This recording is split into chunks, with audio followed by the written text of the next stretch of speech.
ഞാൻ ഈ പറയുന്ന കാര്യങ്ങൾ അറിഞ്ഞില്ലെങ്കിൽ പെർഫ്യൂം എങ്ങനെ ഉപയോഗിച്ചിട്ടും കാര്യമില്ല. കാരണം നമ്മുടെ ഇന്ത്യൻസിനിടയിൽ ഒരുപാട് മിത്സ് നിലനിൽപ്പുണ്ട്, മിസ്കൺസെപ്ഷൻസ് നിലനിൽപ്പുണ്ട്. ഈ കാര്യങ്ങളെ തീർച്ചയായിട്ടും തിരുത്തിയാൽ മാത്രമേ നമ്മൾ ഉപയോഗിക്കുന്ന പെർഫ്യൂമിന് അതിൻ്റെതായ ലോങ്വിറ്റിയും അതിൻ്റെതായിട്ടുള്ള പെർഫോമൻസും കിട്ടുകയുള്ളൂ. ചില കാര്യങ്ങൾ മനസ്സിലാക്കേണ്ടതുണ്ട്. ഇന്ന് ആ കാര്യങ്ങൾ സംസാരിക്കാൻ ഞാൻ ഡോക്ടർ അജിം ഷാ, നിങ്ങളുടെ സ്വന്തം ഫ്രാഗ്രൻസ് എക്സ്പേർട്ട്. പെർഫ്യൂം ഉപയോഗിക്കുന്നത് ഒരു സ്പെഷ്യൽ ഒക്കേഷന് വേണ്ടിയിട്ട്, അല്ലെങ്കിൽ എന്തെങ്കിലും കല്യാണമോ അങ്ങനെ എന്തെങ്കിലും ഗ്യാതറിങ്സ് വരുന്ന ഒരു സ്പെഷ്യൽ ഒക്കേഷന് വേണ്ടി മാത്രമാണ് എന്ന് കരുതുന്ന ഒരു വിഭാഗം ആൾക്കാർ നമ്മുടെ ഇടയിലുണ്ട്. തീർച്ചയായിട്ടും മനസ്സിലാക്കാനുള്ളത്, ഡിയോഡറൻറ്റ് യൂസ് ചെയ്യുന്നത് പോലെ, നമ്മൾ ഡെയിലി ഫ്രഷ് ആകുന്നത് പോലെ, ഡെയിലി ഹൈജീൻ കാത്തു സൂക്ഷിക്കുന്നത് പോലെ തന്നെ വളരെ നിർബന്ധമാണ് നമ്മൾ ഉപയോഗിക്കുന്ന പെർഫ്യൂമും.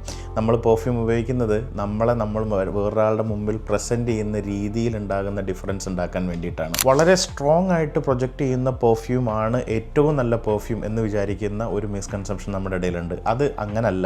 തീർച്ചയായിട്ടും ഒരു പെർഫ്യൂമിൻ്റെ ബ്ലെൻഡാണ് അതിൻ്റെ പ്രൊജക്ഷനേക്കാൾ നമ്മൾ കൺസിഡർ ചെയ്യേണ്ടത്. ചിലപ്പോൾ ഈ പറഞ്ഞ പോലെ ലോകത്ത് ആകമാനം ഉപയോഗിക്കുന്ന ഇഷ്ടപ്പെടുന്ന പെർഫ്യൂംസിൽ ഒരു 70% മുകളിൽ ഫ്രഷ് ഫ്രാഗ്രൻസ് ആണെന്ന് പറഞ്ഞിട്ടുണ്ടല്ലോ ഞാൻ പലതവണ. ആ ഫ്രഷ് ഫ്രാഗ്രൻസ് ഒന്നും തന്നെ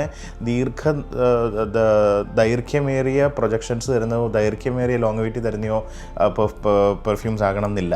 പക്ഷേ മനസ്സിലാക്കാനുള്ളത്, ഏറ്റവും നല്ല സൊഫിസ്റ്റിക്കേറ്റഡ് ബ്ലെൻഡ്സ് ആയിരിക്കും ആ പെർഫ്യൂമിൽ ഉണ്ടാകുക. എക്സ്പെൻസീവ് ആയിട്ടുള്ള പെർഫ്യൂംസ് ആണ് ആൾക്കാർക്ക് സ്യൂട്ട് ചെയ്യുക. അല്ലെങ്കിൽ ആ എക്സ്പെൻസീവ് പെർഫ്യൂം യൂസ് ചെയ്യുമ്പോൾ എല്ലാവരിലും ഒരുപോലെ പ്രൊജക്ഷനും ഒരുപോലെ പെർഫോമൻസും കിട്ടും എന്നൊരു മിഥ്യാധാരണ കൂടെ ഉണ്ട്.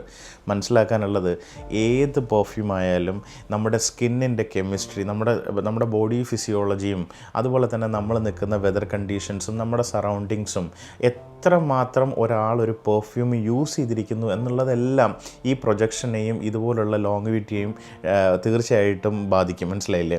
നമ്മൾ എത്രത്തോളം നന്നായിട്ട് പെർഫ്യൂം ഉപയോഗിക്കുന്നു, നല്ല കണ്ടീഷൻസിലാണോ ഉപയോഗിക്കുന്നത്, നമ്മൾ എത്രത്തോളം നമ്മുടെ ശരീരത്തിൽ നിന്ന് സ്വെറ്റ് ഉണ്ടാകുന്നുണ്ട്, വിയർപ്പ് ഉണ്ടാകുന്നുണ്ട്, ഇതെല്ലാം ഈ ഒരു പെർഫ്യൂമിൻ്റെ പെർഫോമൻസിനെ ബാധിക്കും.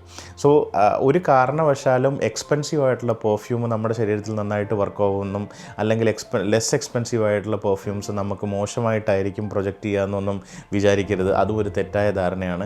തീർച്ചയായിട്ടും ചൂസ് ചെയ്യേണ്ടത് നമ്മുടെ ബോഡി ടൈപ്പിന്, നമ്മുടെ ഇഷ്ടപ്പെട്ട നോട്ട്സിന്, നമുക്ക് ആഗ്രഹമുള്ള, നമ്മളെ പ്രസൻറ്റ് ചെയ്യാൻ പറ്റുന്ന രീതിയിലുള്ള നോട്ട്സിനെ ചൂസ് ചെയ്തുകൊണ്ടുള്ള പെർഫ്യൂംസ് ആയിരിക്കണം യൂസ് ചെയ്യേണ്ടത്. അല്ലാതെ ഒരു കാരണവശാലും ഈ പറയുന്ന മിഥ്യാധാരണകളെ ബേസിക് ആക്കിയിട്ടുള്ള ഒരു രീതിയിലുള്ള പെർഫോമൻസ് ഉള്ള പെർഫ്യൂംസും യൂസ് ചെയ്യാൻ പാടില്ല.